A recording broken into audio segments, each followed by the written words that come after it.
Good morning. Welcome to Roadmap 2020, the virtual edition. I want to thank you all for joining us this morning. And of course, normally we would be welcoming you all to our Roadmap conference in person. We were really looking forward to seeing you this year in Portland, particularly since we were co-hosting this year with the Global EVS conference. So we were looking forward to meeting a couple thousand new friends from around the world, in addition to the folks who come year in and year out to our Roadmap conference. So obviously this is not possible this year due to the pandemic, but we are very happy that we were able to connect with you for this virtual panel. And we will, I should mention, be sending out a recap of all of the webinars from this week, including recordings, slides, and resources after the series ends this Friday, June 19th. Juneteenth, I might note. We do hope to see many of you who are on the call today here in Portland for Roadmap next June. And I'm excited to announce that we have already posted registration for next year, June 29th and 30th of 2021. It is not too early to start making your plans for when we're allowed to travel again. And I do hope that you will join us. Registration is open with major discounts and very flexible cancellation just in case. So please check that out at roadmapfourth.org. I should also mention that our sponsorships are also discounted. So now is the time between now and the end of this year to be locking in your role and making your plans. We also have substantial discounts for both registration and sponsorship for our members, which is a good time to mention that if you are not already a member of Fourth, you should be. Again, we have more information about membership on our website at fourthmobility.org, or you can email Symbiote, who is our ACE membership champion on a call. I want to take a minute before we get into the webinar content to acknowledge these times that we were in. In addition to the COVID epidemic, Americans have been confronting our own pandemic of racism in recent weeks. And I think we can all agree that the murder of George Floyd and so many other members of our Black community have reminded us that it's more important than ever to prioritize equity as a core value in our lives and in our work.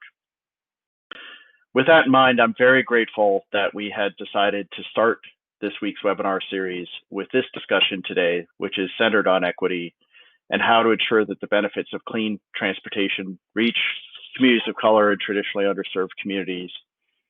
I'm also very glad that we decided to kick off our Roadmap Awards, which we would normally be presenting live at the conference, by presenting today our Community Partner Award.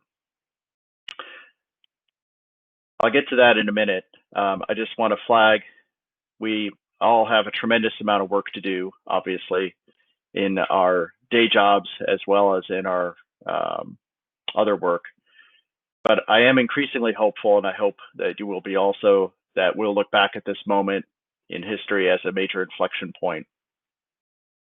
So with that, I want to get to the Community Partner Award. We created our awards last year. It's a fairly new series. And the Community Partner Award is the award we give each year that is focused on an organization or an individual that exemplifies leadership to ensure that communities of color or other traditionally marginalized communities are included in and benefit from electric smart transportation. This year, we're really pleased to present the award to the League of Conservation Voters, CHISPA, being honored particularly for their Clean Buses for Healthy Niños grassroots campaign and dedication of mobilizing Latinx and community of color advocates to protect the earth.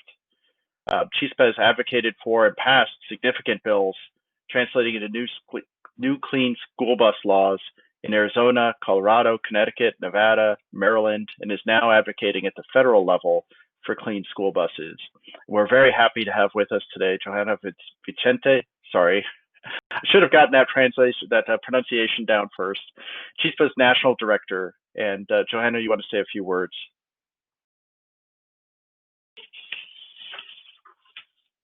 Hi, yes, thank you so much. It's Jonah Vicente. um, but yeah, buenas tardes, good afternoon. On behalf of our Chispa family, I am honored to receive this recognition today and want to thank for recognizing the work that our staff, our volunteers, and our leaders fight for every single day for cleaner air. My name is Jonah Vicente. I am Chispa's National Director. I have been with the Chispa Familia for over 5 years now. First as a community organizer in Maryland, and now honored to be able to support the movement in the state teams and across the national level through my work at the national level right now. A little bit about Chispa. I think, as was mentioned, CHISPA, we are a program of the Legal Conservation Voters that builds the collective power of Latinx families and other communities of color to lead in the fight for against climate change and environmental injustice. We have state programs in Arizona, Colorado, Maryland, and Nevada. We're working to ensure clean energy, to ensure that we have a clean energy future for our kids. Since 2017, through our Clean Buses for Healthy Niños campaign, we have been working to ensure that we prioritize the health of our children, especially children, by pushing decision makers at the state and local level to transition to clean electric school buses. As we know, air pollution impacts Black, Indigenous people of color communities disproportionately, and our children are especially at risk. We must ensure that we are developing solutions that protect our environments and that center on the needs of communities of color for equitable outcomes. Through our grassroots community organizing, we have been able to mobilize parents and students to secure electric school bus investment in predominantly Latinx serving school districts in Arizona, Maryland, and soon also in Nevada. As one of the largest forms of public transportation, school buses transport over 25 million children to and from school every day.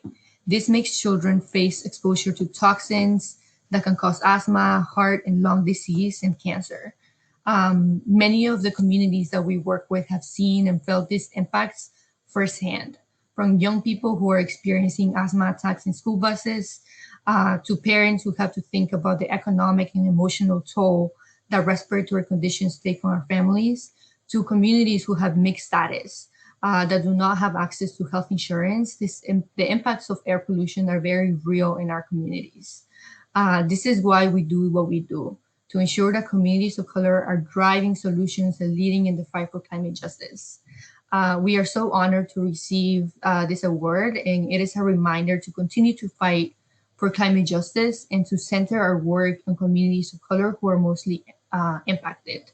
Thank you so much for the recognition, and we hope you'll join us in pushing decision makers to be accountable to communities most suffering from pollution.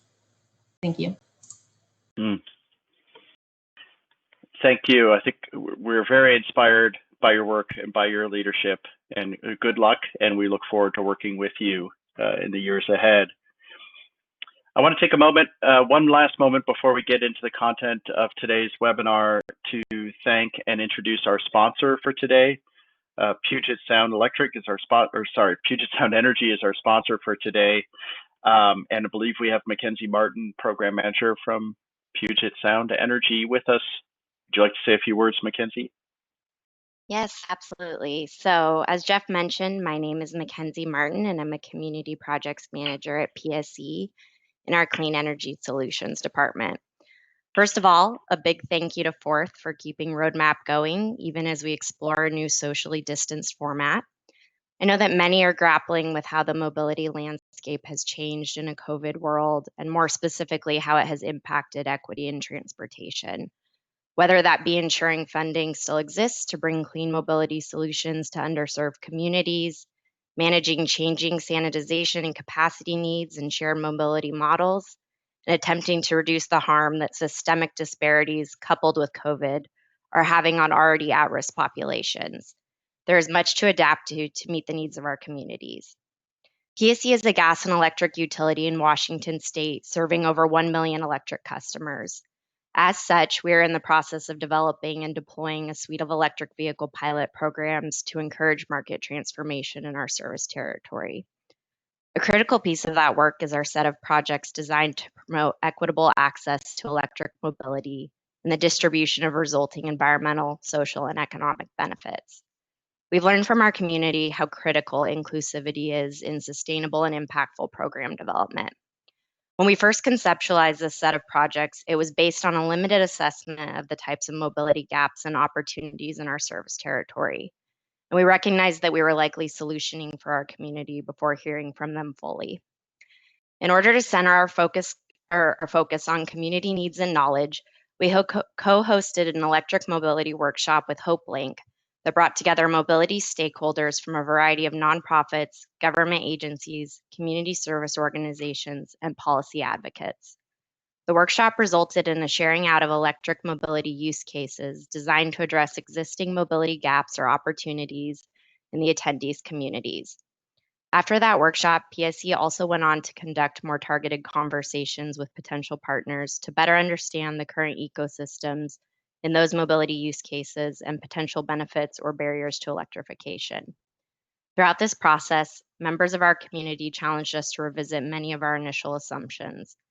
And as a result, our current set of pilot projects look different than our initial list. We explored a greater variety of mobility services, were connected with new partners, recognized the need for both rural and urban pilots, were encouraged to be flexible in our funding models, to incorporate both light duty and medium to heavy duty EVs, and to consider tracking a more diverse set of benefits. That community feedback and guidance was critical, and I know that we're developing better programs for it. PSC is proud to sponsor a fourth webinar on equitable transportation electrification, and we're ready to continue to learn from today's panelists on how to bring clean and equitable mobility options to our community. Thank you. Thank you so much, Mackenzie. And I do think that the work that Puget Sound Energy has done in listening to the community and designing these pilots is a model for utilities all around the country. So with that, let's get into today's panel. I believe I'm going to hand it over to our esteemed moderator, Margarita. Take it away. Excellent. Thanks so much, Jeff. Good morning and good afternoon to everybody. Margarita Parra from Clean Energy Works. I'm a fan of Fourth, and in fact, I would love to have been in Portland, as you were saying, Jeff, because I've been at the roadmap series for a few years now. So I'm delighted to be here. Clean Energy works in inclusive finance for climate mitigation projects. So we're very happy to help moderate this session. Thank you for the opportunity. And also wanted to commend Jeff and Ashley and Cynthia and Crystal, because this is the first panel to open the series. And I know that when we lead with equity, the impact will remain in the other panels. So I'm really happy that this is the case. I won't repeat what Jeff said, and you can see a quote that I'm going to get into very soon.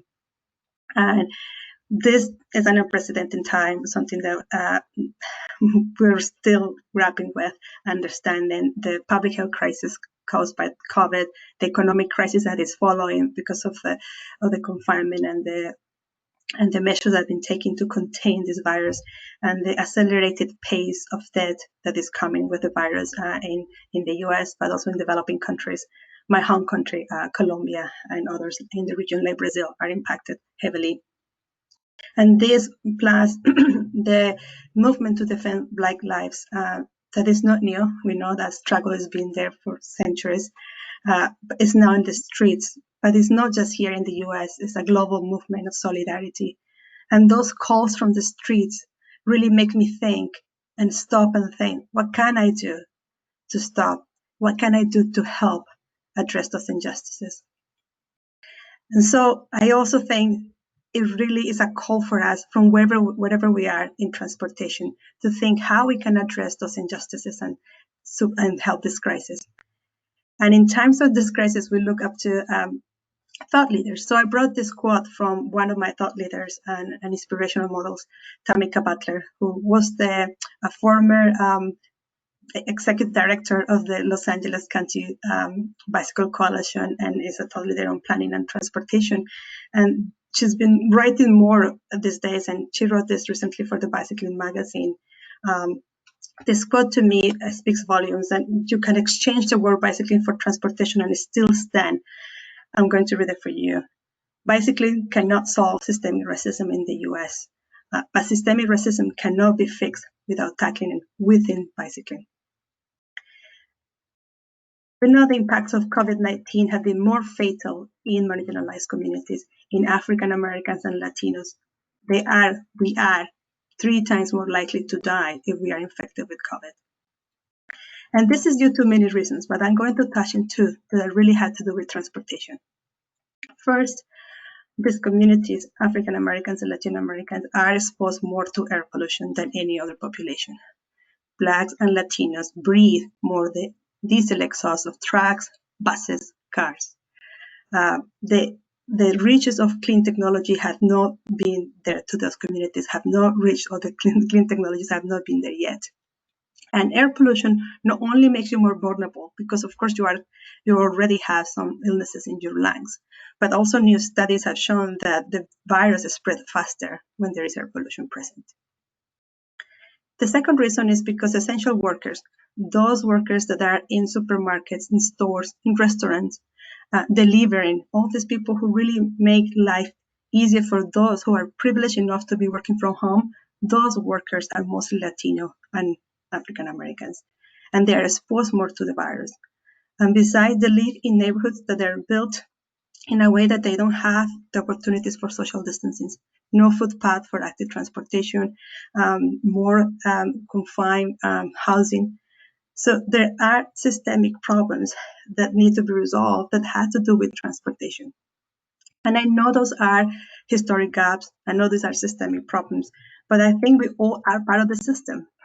We all ought to try now to solve and address those injustices, those transportation injustices, because as Tamika said, without fixing those systemic problems in transportation, we won't really help solve the bigger systemic racism and other social injustice problems. So for us today, we want to inspire you to act, to not just make a statement, but really to act. And in order to do so, we brought 3 amazing speakers who are going to tell us about their experience in mobility justice, in mobility equity, and we hope to inspire you to act. So I'm going to introduce these 3 wonderful speakers, Terea Macomber, Román Partida-Lopez, and Beth Morley.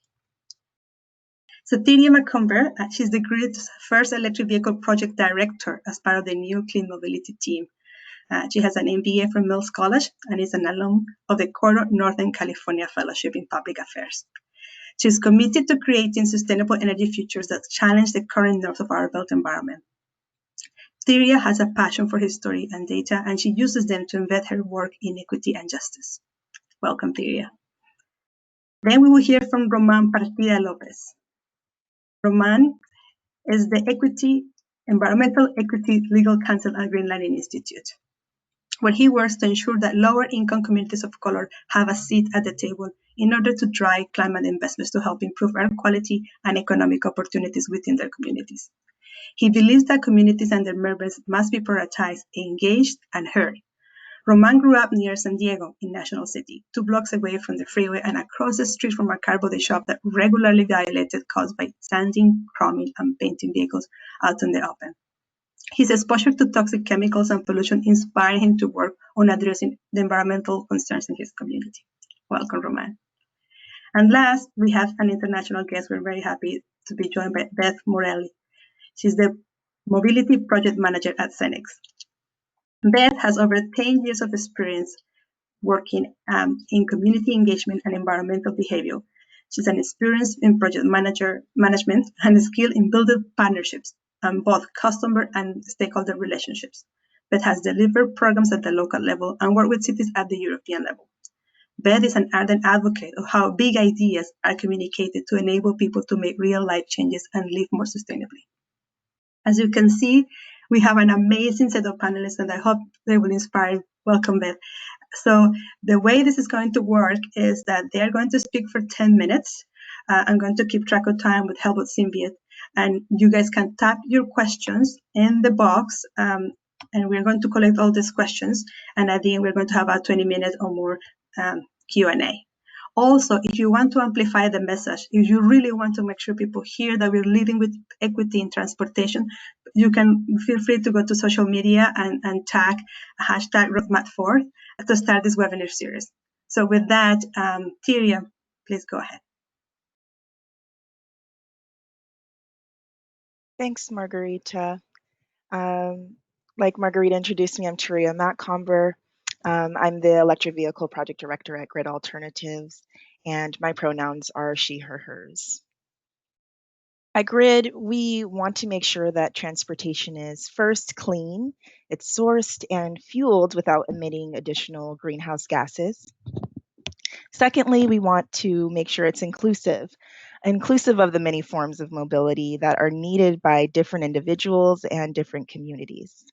And lastly, of all the things that we're thinking about at Grid with transportation, we do want to make sure transportation is accessible. And transportation is movement of people, and it should not always be based on whether people can afford it. So I'm happy to say that our projects are touching on all of these, but as I dive deeper into this industry, transportation, and into our work at Grid, my heart is telling me that this is not enough. I was going back and forth on whether I should do slides on my particular project, but I'm asking for those that are attending today to just sit with me as I try to articulate why I'm feeling like this work is just not enough. 2019 marked the 400th year that African men, women, and children were first brought to this country. Captured people began their journey, sometimes walking as far as 300 miles to the coast before boarding a ship for their 5,000-mile journey across the Atlantic to America. Clean mobility transported 10 to 12 million African people as non-humans over the course of 300 years. The year is 1849. Harriet Tubman has successfully escaped slavery and walked to freedom from Maryland to Philadelphia. The journey is estimated to have taken her almost 4 weeks to complete. Harriet and hundreds of other enslaved people escaped inhumanity through our most inherently inclusive mode of transportation, the ability to walk and carry those who can't. It's a hot, humid summer in Bluefield, West Virginia, a rural town on the edge of the Virginia state line. A bright-eyed 18-year-old Black man is boarding an accessible form of transportation at the time, a train, to meet a family friend in Chicago. He carries a new suitcase that his parents spent their entire savings on from their minuscule sharecropping salary. In it is one change of clothes, some fried chicken, a few slices of bread, and a piece of cake. He loved his mom's cake. His parents had been warned that during his journey to the north, the train and the stations did not serve Black passengers at the diner core, and sometimes didn't even have colored bathrooms or colored water stations. After a week of traveling in the same clothes, saving his clean ones for when he made it to the north, rationing the food that he had brought with him, and staying alert to survive the journey through Jim Crow South, my grandpa, Velo Wright Sr., made it to Chicago in 1953. With these three narratives, I hope to exemplify the three goals of our projects at Grid, but also to reflect on how they are not enough. My journey to Oakland for graduate school included a 9-hour drive the week after Sandra Bland was murdered while in police custody. Like me, Sandra was driving to a new job, a better life. My parents hugged me tightly as I said goodbye. I observe a lot of focus on the technology behind electrifying transportation. But the question I have for us today is, how do we leverage this inflection point to create a clean transportation system that allows for the movement of people that are able to be their embodied, authentic selves freely, abundantly, and fully? Like Margarita said, with the ongoing coronavirus pandemic, where Black people are being disproportionately impacted, in part due to being essential workers, like Jason Hargrove, a Detroit City bus driver that passed from COVID on April 1st. With the protests against racism, where sometimes the only way for our pain to be heard is by shutting down freeways, the same structures that cut through our communities during redevelopment. With the constant fear that any Black person, myself included, must deal with when driving, riding public transportation, or even taking a walk around our neighborhood, trying to get some fresh air during quarantine. Transportation holds much higher stakes for the Black community in the United States.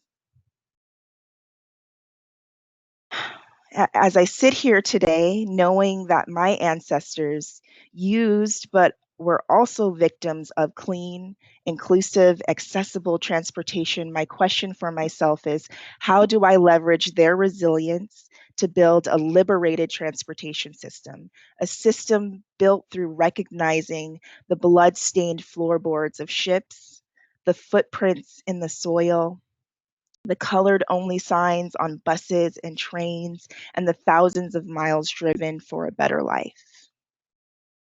I believe, and I hope that I've started to convince you all as well, that as we collectively reimagine what mobility looks like in our country, that these experiences and the countless similar to them must inform us in every decision we make, because my life and the lives of those that look like me are counting on it. Thank you. Thank you, Terea. Very inspirational. Then I'm inviting Román.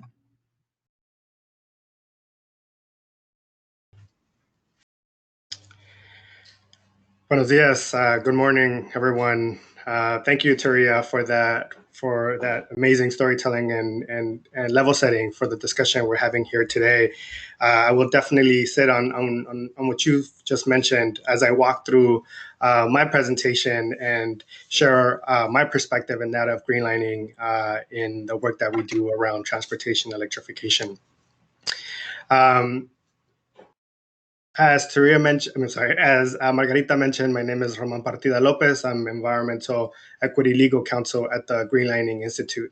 And today, I'll be talking through how we should be looking at and advancing policies and programs that center equity and environmental justice while advancing transportation electrification. Next slide. Oh, sorry, no, I have control. Sorry about that. For Greenlining, this work that we're going to be talking through is intersectional, which means that we must not only focus in on one component of the work, whether it just be advancing technology, but must also look at how we are engaging people and centering people, and especially the needs of those most impacted, who are most impacted by socioeconomic and environmental burdens, and how we're ensuring that we're creating meaningful and direct benefits. But for those who are unfamiliar with Greenlining, we're a racial and economic equity advocacy organization, research and leadership development organization focused on redressing the impacts of redlining on low-income communities of color. Over the last few years, Greenlining has been actively engaged at the intersection of electric vehicles, mobility, and equity. The purpose of my presentation today will be to level set and contextualize the importance of making equity real in policies and programs that will help advance the work and provide multiple benefits to low-income communities of color, especially those who reside next to freeways, ports, and warehouses, who face the burdens of environmental burdens. However, before we can get there, we must spend some time talking through the policies that have led to these injustices, as we cannot understand where we're going without first unpacking where we've been.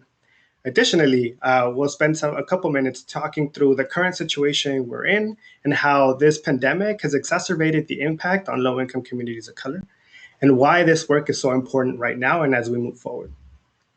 Next, I want to share with you all a set of principles that you should keep in mind, not only as part of the discussion we're having today, but concepts for you all to consider and engage with as you participate in panels throughout the week. These principles and standards we feel can provide the guidance needed to ensure we are centering and addressing equity. And lastly, I'll share our Greenlining's vision for operationalizing equity, followed by a set of examples.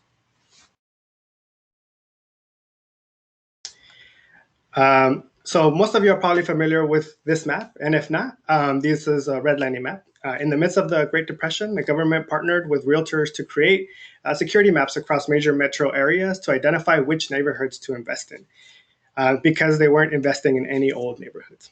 As you can see, this is a map from where I grew up in here in San Diego, and the various colors represent where to lend in. Green equals best, blue means desirable, yellow means declining, and red indicates hazardous, signifying the level of risk lending money to those part of the city. The primary indicator for these maps was race, and the very presence of people of color was perceived as a detrimental in property value. These maps, you'll see, continue as we continue to look at newer maps, whether it be maps like maps similar to that around Calavirus Green or other maps that are developed that track health implications. The same areas that you see highlighted here in red are those that are continue to be highly impacted by forms of health or any other pandemic. Additionally, as Turia mentioned, highways also play a major role in the impact of our communities. Highways and the systematic redesign of our cities focused on the automobile provided additional challenges to our low-income communities of color. Highways were constructed often directly through communities of color, destroying local neighborhood economies and locking in air pollution and detrimental health impacts for decades to come. These highways enabled white flight from cities to the suburbs, which were often designated as white-only neighborhoods. As a result, this trend shifted commercial development, corporate headquarters, and much-needed tax dollars for cities and into wealthier and white suburbs. This neglect and disinvestment of inner cities across the U.S. only further disenfranchised communities of color. Redlining and highways were born from America's long legacy of racial public policies. By now, y'all have already seen or heard of the various impact that the current pandemic is having on our communities of color. Even though and we focus in mostly just on COVID right now, even though COVID does impact us all, the impact is uneven and has been felt most by Black and Brown communities. From rising unemployment, housing inequalities, lack of adequate broadband access, this pandemic has only magnified existing economic inequalities. This image here, which was developed by my colleague Alvaro Sanchez, compares a redlining map of Oakland, the Calavirus Green map, a California-based map that identifies the most impacted communities in the state, and Alameda County health maps. And it further illustrates that the same communities who have been previously redlined and dealt with disinvestments continue to face socioeconomic and environmental burdens, as well as higher levels of impact of this pandemic. The systems we are currently operating in, built on white supremacy principles and forced inequality, is broken, and this is why we need big structural changes now. But before I proceed, I just want to take a step to really unpack this image that y'all seen here. Y'all have most likely seen this new illustration that depicts equity and justice. It's kind of a step up from what we've seen before with the boxes, right? This is, I think, a good illustration of the differences between various terms that are used and at times used interchangeably. It does provide a high-level understanding of what we should be moving towards and thinking through. However, I do want to just kind of unpack this a little bit more and share something I read recently that really resonated and something that I want you all to consider as we continue this discussion and you all move on to different panels throughout the week. In a recent Medium article, Richard Leong stated that he wondered why the ladders would be necessary at all if the system is truly bent towards justice. He questions whether this depiction implies that broken and unjust systems are salvageable, that with a little bit of push and pull, they can be fixed as the caption relates. He also mentions that to achieve equity and justice isn't about tinkering with systems that just ended up being imbalanced. It's also about dismantling oppressive systems that are working exactly as they were designed and intended to. So in order for us to achieve equity and justice, we must be open to change that can be deeply radical and transformative.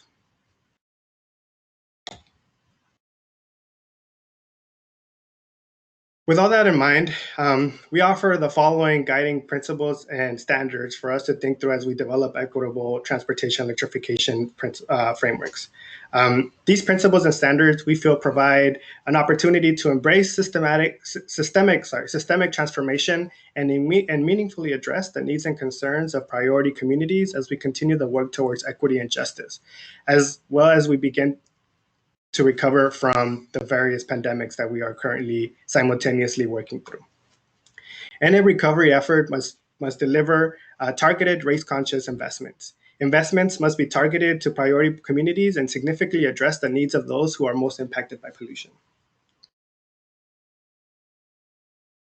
If we're going to center equity, we must also uplift community-driven solutions. Investments must facilitate and require community leadership, decision-making power, and robust community engagement.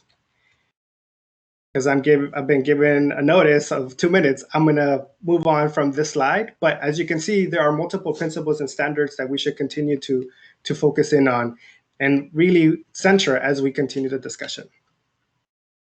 From Greenlining's perspective, in order for us to really develop equitable transportation electrification policies and programs, equity must show up in every phase of the work that we're engaging in, from building the goals and values and mission of a particular policy or program, through the processes, through its implementation, as well as the analysis and measurements. And there are some key questions we must be asking. How is equity described in the context of the overall goal, policy, and program? Have we engaged community groups to really think through the equity solutions that we're identifying?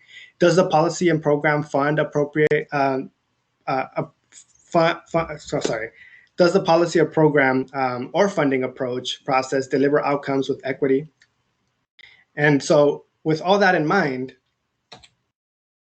here are some examples of what programs that have centered equity. As you can see in the multiple bullet points, if we're not addressing equity, a goal or a policy solution would look like the one you see there, 1 million EVs by 2023. But if it does have equity, it's 1 million EVs by 2023 with low-income programs.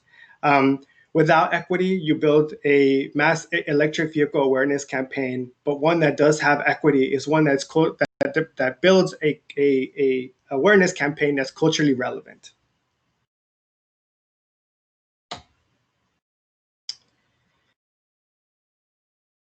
And so the benefits of a policy plan or program or project are only good as its implementation. So equity, again, must be at the center of it. We need to prioritize deployment of clean technologies, promote inclusive workforce hiring and training opportunities for low-income communities of color and other individuals with barriers to employment, promote inclusive contracting practices for goods and services to ensure diverse-owned businesses can access economic benefits from various efforts. And as you can see by the slide here, these are programs that over the years have really focused and centered equity. But as you are also able to see, it is not a one-size-fits-all. I think one of the most important part that we have to continue to unpack is the fact that we must be able to provide options. And as you can see from the project list, there is a range from programs that are really centered at transitioning vehicles from older, more polluting cars into more fuel-efficient ones by the scrap and replace program you see there called Clean Cars for All, to a financing program. But then there's also programs focused around mobility and and within those mobility programs, allowing communities to identify what those solutions are and then funding those to be able to ensure that we are centering community needs and addressing their transportation needs and not us dictating what those should be. And lastly, you could see that there's also a program around rural bus programs, right? Because one size does not fit all. I do want to also just highlight the fact that, again, as I mentioned earlier on, this work is intersectional. So if we're talking about accessing electric vehicles, whether that be light duty, medium to heavy duty, the charging infrastructure component I've discussed to also be addressed, as well as any other implications that type of deployment can have on a community. If a community hasn't asked for charging infrastructure because that isn't their top priority, that should be taken at face value and then reassessed as to what is their priority need. Charging infrastructure can be a factor when we think about gentrification and other impacts that it may yield on a community. So having all that in mind is really important, and it is why this work must be in conjunction with community and having community at the table to ensure that their priorities are identified and centered. So with that, I just want to close by expressing my gratitude for allowing me to speak with you all this morning and reiterate that we have an opportunity to uplift and provide benefits to our most impacted communities. But in order to do that, though, we can't go back to normal, since back when things were normal, we had these severe economic inequities. It's time for us to radically transform our systems and put communities first, and only then can we really achieve equity and justice. Thank you. Gracias, Román. Very comprehensive and a line call to action at the end. I want to remind everybody that you can submit questions through the attendee chat, and we will be taking those and discuss them. And then I want to introduce and to give the floor to Beth, our last speaker.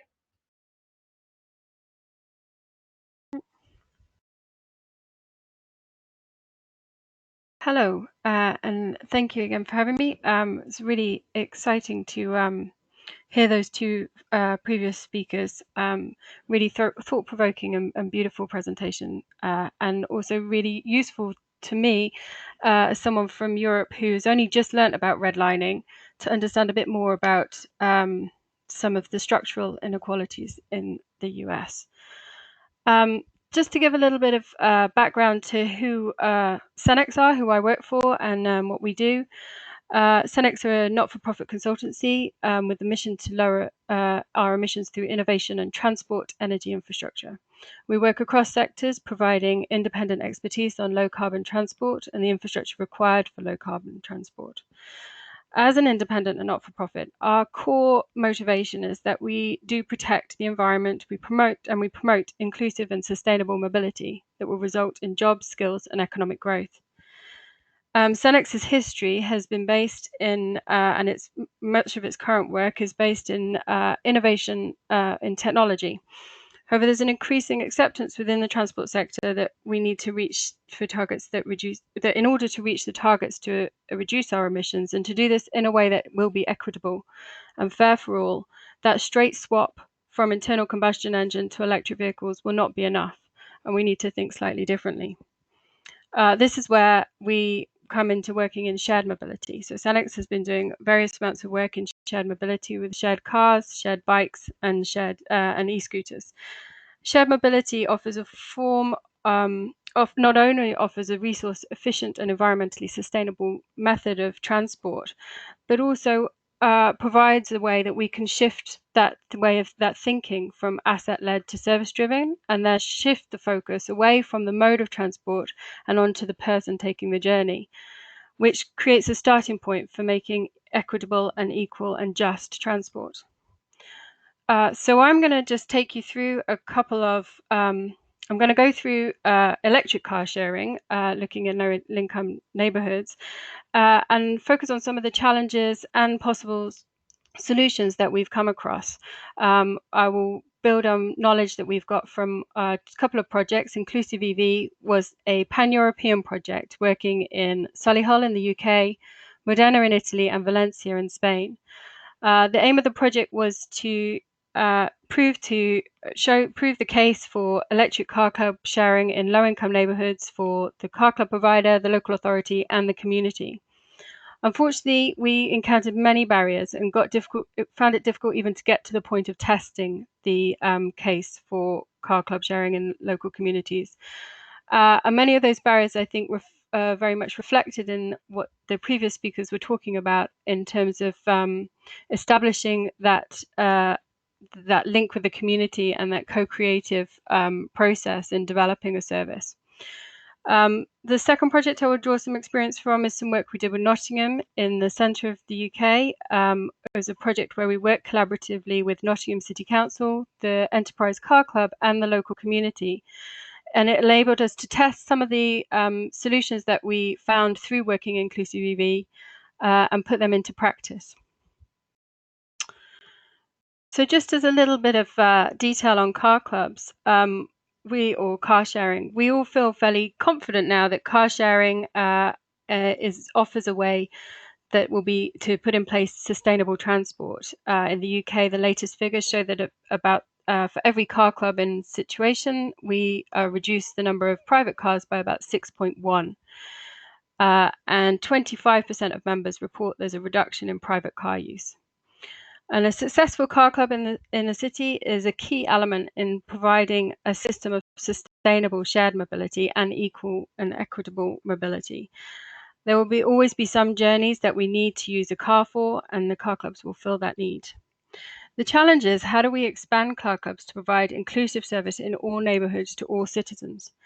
Current car club operations tend to be London focused in the UK, and this is because there's a high population density, there's good public transport, and there's the right kind of users, young, affluent, and tech savvy. But by doing this, we're missing out on a huge chunk of the population who are just not getting the services. As part of Inclusive EV project, we undertook a market analysis that showed that across Europe, there's approximately 13.5 million households in low-income neighborhoods. That's the equivalent of 54,000 car-sharing cars. It probably seems small to the US market, but for the UK, that's fairly large. The low-income neighborhoods often have the most to gain as well through reduced car ownership, as has been touched on. Reducing that need for an expensive car, the maintenance, the fuel, the tax. Also freeing up space within those high-density neighborhoods. We're often short on public space and space where we can put in place nature solutions and other public spaces. We're taking them up with metal boxes, which are used probably about 10% of the time, and 80 to 90% just parked up doing nothing. And finally, that issue of air quality and congestion, which is become even more prevalent with the COVID crisis, and showing that it's highlighting the impact that it's having on our health. If we are to achieve to moving cities into a low carbon transport system, we need to tackle the harder places and harder groups. And so I want to just have a look at some of the things that are stopping us and what we can do, what possible solutions we can put in place to help. So, car clubs in a low-income neighborhood, one of the first problems you come across, and this is something we found in Inclusive EV, is finding the space. Whereas many low-income neighborhoods in the UK and in Europe have very high population density, and this is great for numbers of potential members, this raises a huge issue when finding a very busy, crowded public space. And we need to be prepared to give up some of that space to be able to locate car club vehicles, and if they're electric, charge points.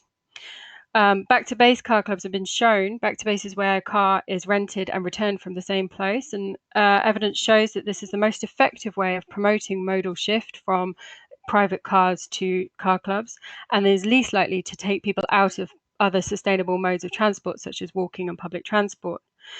But then you need a dedicated parking bay for that car, and if it's electric, you need to install a charge point. Secondly, we need to look at how affordable and accessible our car clubs can be.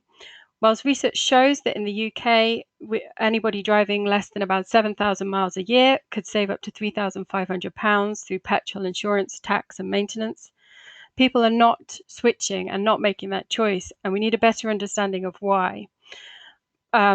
Particularly in the transport industry, I think there needs to be a greater understanding of how people in low-income neighborhoods deal with and address money issues. The idea that making a small financial payout will save them money in the long run is very difficult for people where money is scarce. And so that means monthly payments, annual subscriptions will often be a barrier to use.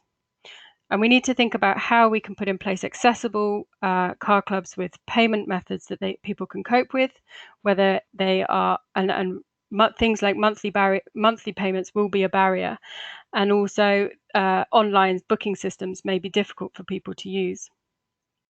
Another aspect of accessible car clubs and accessible transport is that much of our current transport systems have been designed and developed by the majority and based on the majority's experience, so able white men mostly. that means that often minority groups who have different needs are unable to participate, and it can often be difficult for people to for those designing the transport system currently to actually understand what the issues are. So we need to engage with all sectors of society to ensure that factors that could be a barrier are addressed. The final thing is around behavior change and those big steps that are needed for people to make a shift in their transport behavior. For people who work in the transport industry, often things like using apps, hiring cars, charging electric cars and driving electric cars all seem very simple, but we need to really be realistic about how difficult that is for the general population. A good example, I think, of this is looking at the charge point variety we have on the market, particularly in the UK. And how you can expect someone with no experience in electric vehicles to come along and be able to understand how to plug in and charge their electric vehicle when there's this variety of plugs and sockets to deal with is a little naive, and we really need to be more realistic about that. In order for people to feel comfortable to take the steps and change their behavior, they need to feel self-efficacy in that behavior. And this is a belief that they can carry it out. And this comes from previous experience or from seeing other people like them doing it.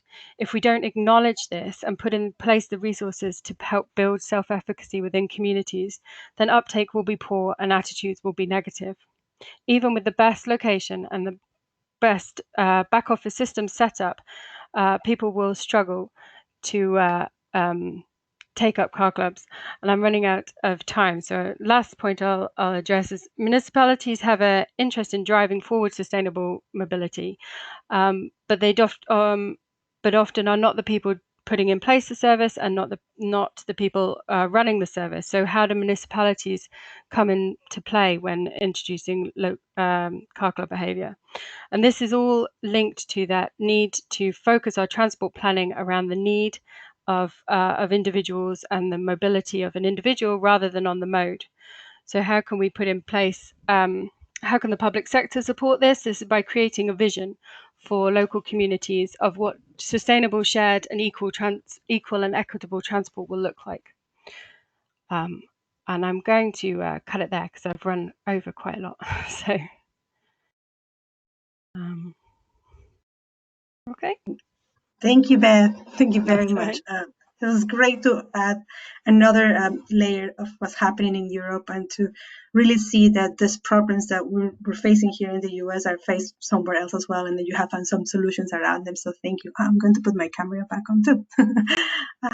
So great. We do have various questions from the audience, and I invite the other speakers, Terea and Román, to, yes, thank you, to turn your videos on. This is great. So you still can be part of the conversation. I have some questions that I'm going to describe here, but thank you very much for all of you for your contribution to this conversation. So we have a question from Terea Ruggles. Can you please define avoid burdens? And I believe this was done maybe Terea in your presentation, or Román, because it was earlier on. So if you can, maybe it's a clarifying question. Can you define avoid burdens? What you mean for that? Sure, I can start, and other folks feel free to chime in if they want to. But as part of the presentation, it really is considering how a particular policy, project, or program, how when that is being established, to think through both like the benefits that it's going to provide, right? Whether that just be providing electric vehicles, providing incentives for electric vehicles, or things along those lines.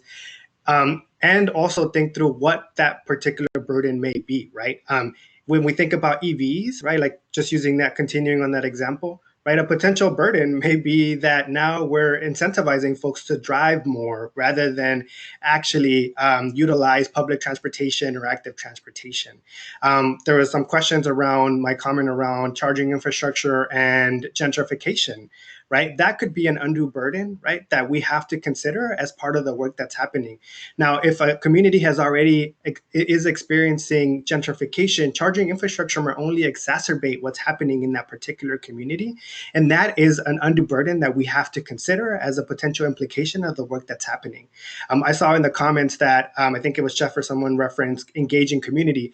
And that is part of the reason how that came up, right? Through community groups, they were expressing some of the challenges that they were seeing with the deployment of charging infrastructure within their community that was already experiencing gentrification. So without engaging the proper community groups and then the community themselves to really understand where to place charging or if charging is needed, but if it is going to be placed, where should it go and how should we be engaging folks? All of those are things that have to be considered and when we think about undue burdens. Thank you, Román. And thank you for addressing some of the other questions that are coming up in the chat. Maybe then to our other two speakers, there is a question about what programs and policies have you all seen implemented that do a good job addressing equity? And Beth, you alluded to some programs in the UK, and I wonder if maybe Terea, you can complement a little bit. I know that GRID is part of many other programs that you didn't go into the detail, but of the programs, I know your main message is that we're not doing enough. And we all believe on that. We're not doing enough. We have to do more. But on the things that we're doing, what is working? Thanks, Margarita. And it's a great question. And I'm excited to be on a panel with Román because the reason why we have the GRID has the ability to implement some of this policy is because of Greenlining's incredibly hard work to push some of our regulatory agencies to understand the reason why programs need to be specific, like intentionally around equity.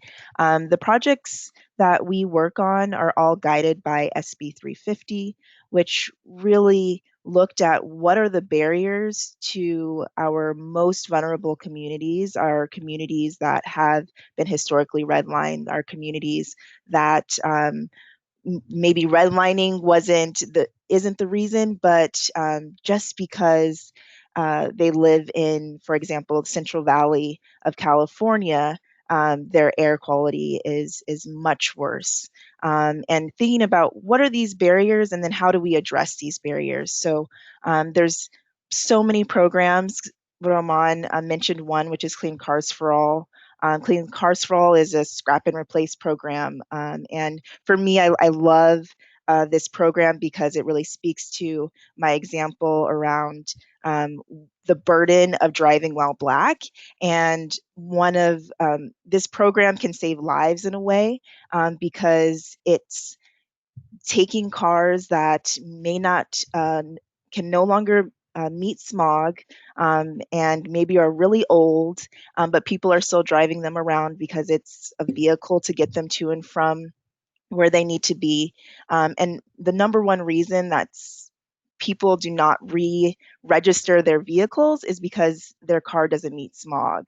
And there's many examples, I will not go through them, but why specifically Black people are pulled over for expired registration, and sometimes that can lead to someone dying. So I love the Clean Cars for All program because it's a very clear way of getting old, dirty cars off the road and giving people the ability to either invest in a cleaner vehicle, invest in an electric bike, get up to $7,000 worth of public transportation dollars, which here in Oakland, BART is kind of expensive. So I love that program as an example. Thank you, Terea. I have a couple of questions that maybe can go to Beth because of the international experience first, and it would be great to know, Beth, if in the programs that you have led with Senex, have you guys addressed that problem of gentrification? When you bring that electric charging infrastructure, I think Román alluded to that, there has been impacts in terms of the evaluation of that land and trying to push communities who live there. How have you faced that? If you have faced that in the UK, how you have tackled it? Would be great to know. And another question just related to that is, because of the program that you presented, how's your experience working in multifamily dwellings? What experience did you have in multi-housing and various families living in the same building. Okay. So, sorry, if I understand the first question, it was about our experience around charging infrastructure. And it has that led to gentrification. And gentrification. Okay. I don't think much of the focus on charging infrastructure up until now has been very much based in private dwellings. So, and I think that we recently undertook some work for the Scottish government on how to ensure how policies can promote the uptake of EVs, but how that will impact on different communities. So I think actually it's only coming up now in the same way that how are these policies where we promote the uptake of electric vehicles, or we promote the installation of home charging, or where there are public charging infrastructure programs in place, how are they impacting on the wider community, and are they actually the best policies in place? So we've undertook this work with Scottish Government and trying to highlight that actually many of the current electric vehicle incentive programs all they really do is incentivize people that could probably already afford an electric vehicle to get some money off one. And probably could already afford to implement charging infrastructure to get some money off. So there's a real need to redress that and say, well, actually, let's look at what would a really meaningful policy from government be that will increase the access to low emissions transport for the people that cannot afford it. Because I don't think the policies at the moment in the UK particularly are necessarily addressing that. And this is where we are keen to see a greater shift towards the shared options, because it's a much more sustainable, long-term effort. And if we invest properly in good shared systems within our cities, the rest will follow, we believe. So if you put in place the charging infrastructure in those places where people really need it, then the rest will follow. I think perhaps there's also a slight cultural difference in terms of gentrification. Is not necessarily, there can be issues in neighborhoods in the UK, but it's not quite in the same way that it would push people out, I think. So there's a slight cultural aspect there.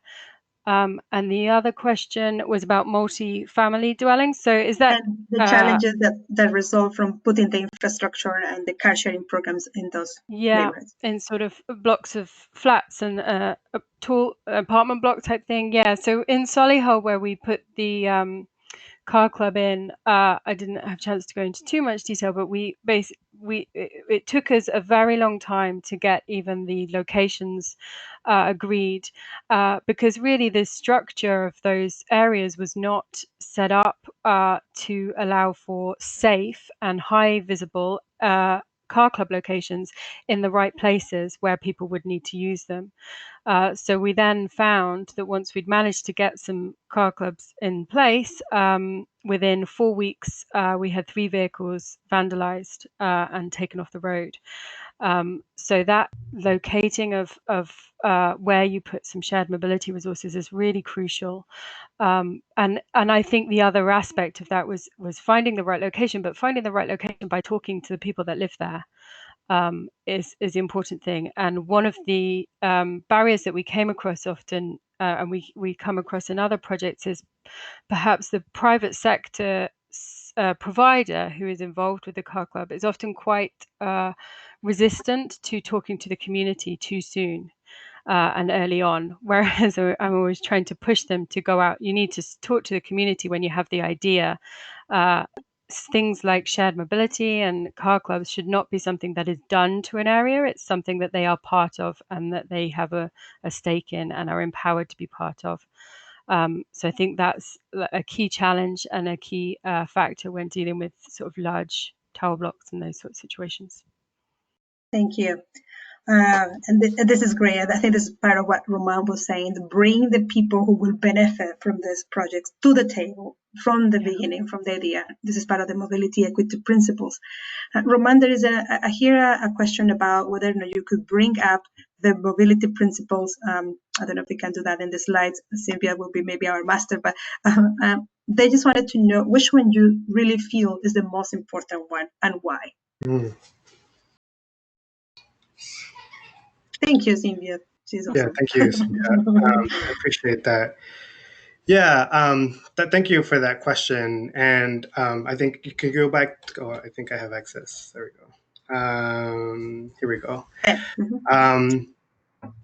I would say that they're all important, right? I wouldn't want to address this as which ones are the one or two most important ones, because then we fall into the existing traps that we've already been in. In order to really address and really dismantle systems, we have to address all of these at once, not kind of one at a time. Because if you really think about how equity has been addressed in the past, it's been just that way, one at a time. Let's first address market transformation and then address equity. Let's first address this and then how we're impacting low-income communities. I think the time is now. The timing now needs to address all of these at once. With that in mind, we really have to ensure that whatever we end up developing is community driven, right? I've seen some of the back and forth in the attendee chat, and I've kind of scrolling through to see the need for community voices to be at the table. And I really want to, really uplift that one, because that's really key. I think it also, we shouldn't just be saying it, but we should be really doing it, right? If we're gonna really commit to it, I'm hoping that as projects move forward, that folks are bringing communities to the table, that they're listening to them, and that they're hearing them, right? One thing is just to listen, and then another to actually hear. So we need to be able to do that, and take their concerns at face value. If they're really saying that this is a challenge and this is a burden, that is, so we have to find other solutions to what they're bringing.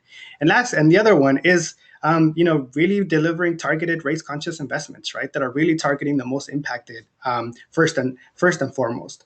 And so I would really highlight those. But as I mentioned, I think the approach should be to address all of these principles. And some of that work is happening through Terea's work on One Stop Shop, which she didn't highlight as one of the programs that is really driving with equity that, I think we don't have enough time, but that I would hope she would spend a little time talking through, because it is taking community voices, is taking various approaches to ensuring that we are centering the community needs as we're developing a project that's going to help lower income households access these programs. Thank you, Roman. Maybe we should just actually ask Terea about that, because I know this complement that has happened in the US here, Beth, between Greenlining, which is a thought leader organization that is advocacy oriented, and Grid Alternatives, which is more of a practitioner, a doer. They do implement those principles. So Terea, it would be great to hear from you of these principles that you have following your programs, how you have seen the implementation, or maybe which principles in your experience have been the hardest to really put into practice. Thanks for calling me in, Roman, on One Stop Shop. So yes, the biggest project that we have at Grid is the One Stop Shop pilot project, which is through the California Air Resources Board. And I will say that the hardest thing for me on a day-to-day basis is to get people to humanize our work. So we're helping humans, we're helping people get into the transportation we need, and we're all humans that are running these programs and implementing these programs. And I say that, I kind of start with that because it's so important for all of this to really scale. I saw one question is like, how realistic is scalability? It is realistic, but we have to coordinate, we have to collaborate, and we have to collect. I use the word collectively reimagine, because it really takes a very matrixed, intersectional, messy approach to get folks to transition to cleaner transportation. So the largest barrier or the hardest thing for me on the project is to really get folks to help me and to and have some of the willingness to collaborate on making sure all of these programs are the most accessible, the most equitable, the most efficient. And then on top of that, that we're the most efficient and effective with state dollars. And when you are it's actually kind of fun because you see that when you're intentionally trying to reach those that have the greatest barriers to accessing these technologies, you become the most efficient and effective with the funds that you have. Because you aren't creating, what we found is creating a technology to make it really easy to apply to these programs. It's expensive, but we have made sure to include the communities that really need this technology to access these programs are involved within the entire design of the technology. So while we've built this technology really quickly, we haven't had to, we've done some pretty big pivots, but I'm glad we're doing these pivots at the beginning and not taking 2 years to build something and present it to the community and say, how does it look? And then it's completely misaligned with what they need. So reinforcing what Román said, which is engage the community from the beginning, give our communities the seat at the table as we're reimagining what transportation looks like. So, we are making sure that they understand and also feel empowered to engage with these projects and take on what it means to just transition to cleaner transportation. But I can't get too deep into one-stop shop because it's so intense and it's crazy. But I think like the highlight is how do we coordinate and collaborate so we can make sure that all of these programs, the suite of programs that are coming out, programs coming out of utilities, programs coming from the state, programs coming from private companies are all working collectively and in the same direction to make sure that those that need these programs the most have access to them. Excellent, Terea. Thank you. We have time for one last question, and I think it's for all of you, and I ask you to be very succinct because we have to wrap up in a few minutes, but it's about the impacts of COVID. And I think the question was made to Beth, how is that impacting your CART clubs? But I also want to know how is that impacting the work of Greenlining and the work of GRID. So with that, we can then close the session and give everybody your contact details to continue the conversation because I know everybody's curious to talk more with you guys. Yeah, there's a lot to talk about and much more time. So to try and be as quick as possible on the COVID front around shared mobility, it's a kind of interesting time because there's across Europe there is now a real fear of traveling on public transport. And people that don't have cars, shared mobility is possibly the least risky option. And we've also seen a different approach from different shared mobility providers. Some, selling off the company and trashing all their bikes, and some are diversifying and finding different ways of doing things to continue working and actually filling gaps in this time. So going into deliveries and other things. The one thing I would quick thing about COVID is that I think there's a really crucial time. Everybody is aware of that in this recovery. In the UK, the effects of COVID have been most felt by children, people from Black and ethnic minorities, and by women.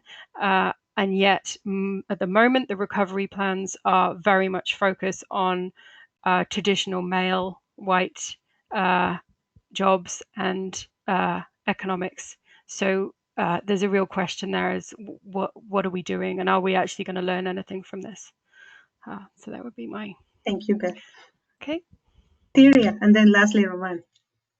Caballeros de últimos.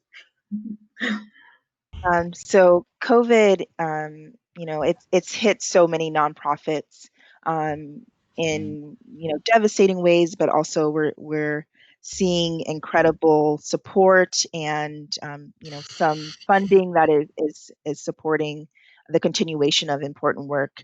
I think the largest thing for me right now and this COVID, living through COVID, is how many Black professionals in environmental work and climate work are speaking to kind of like what I spoke to this morning, which is we have the perspective, just because of who we are, to think about racial justice and the intersection of, in my work, it's transportation. I've seen a couple of articles for folks that are just doing climate research on climate change. And I've seen this beautiful influx of so many people really connecting how all of this is tied to each other.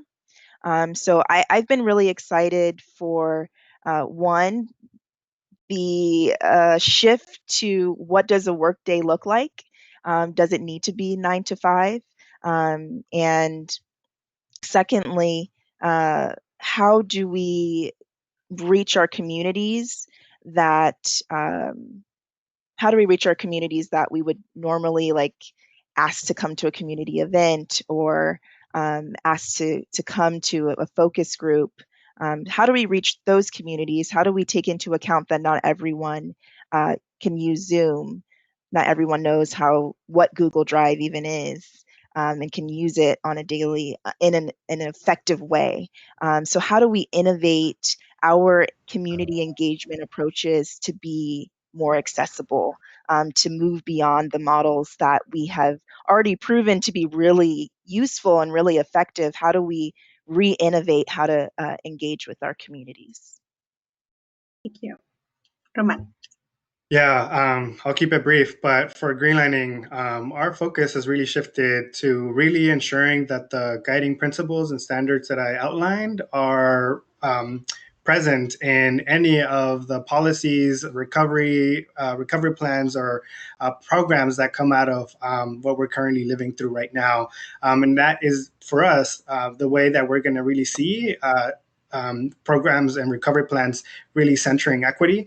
And I'll just close by saying that, in order to really do that, and if we're really going to stay true to what we've identified now as essential workers, we need to find solutions that benefit them who are in the front lines, who have been putting their lives at risk over the last few months, but yet haven't been shown that commitment from the policies and projects that have been developed through through these last few months. And I think there was a webinar recently done by tokening that really talked about that, right? And how like it isn't so much about being essential, but sacrificial, right? Putting folks out there. And so even though that may be hard to hear, I think we have to really think about the work that we're doing and how do we change that and really uplift folks so that we are not putting their lives at risk through this work. Thank you. Thank you very much to all of you, Terea, Beth, and Román. This is, to me, very inspirational. I think your words, your experience, it really move us to do what I say at the beginning is our obligation and our responsibility to try to change this systemic failures, social injustice and racism within transportation. So thank you for inspiring us. And I want to invite everybody to the next webinar of the series. It's on consumer engagement and EV adoption. There's going to be also amazing speakers as well. So please stay with Ford throughout the week via webinar, and I won't go through the names, but I leave with the speakers that are going to be inspiring you this week after. And don't forget to continue your work on amplifying this the work of Ford through the social media and #RoadmapFord. Thank you so much. Thank you so much for participating, for your questions, and I hope you start your Monday with a better mood after this discussion. Thank you very much. Thank you for having us.